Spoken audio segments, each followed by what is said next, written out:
দেখো আজ পটল চিংড়ি করব। পটল আর আলু একটু ভেজে নেব। কড়াইয়ে তেল দিয়ে দিয়েছি।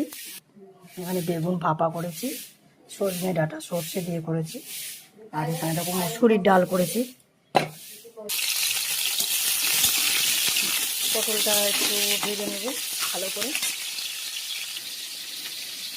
দেখো আজকে জলখাবারে মুড়ি দিয়ে মুসুরি সিদ্ধ করেছিলাম।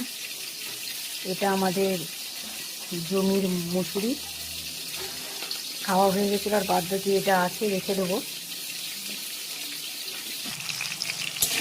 দেখো আলু ভাজা দিয়েছি, পটল ভাজা হয়ে গেছে। দেখো আলু আমার ভাজা হয়ে গেছে, বা তুলে নেব। চিংড়ি মাছটা একটু হালকা করে ভেজে নিলাম, এবার নামিয়ে দেবো।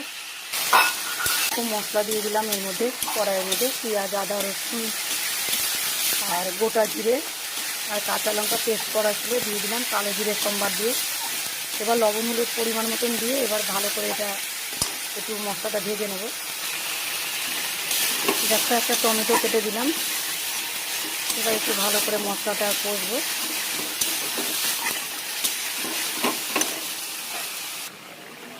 দেখো চিংড়ি মাছটা দিয়ে দিলাম। আমার পটল আলু চিংড়ি রেসিপিটা হয়ে গেল। এখানে আমি নামিয়ে দেবো।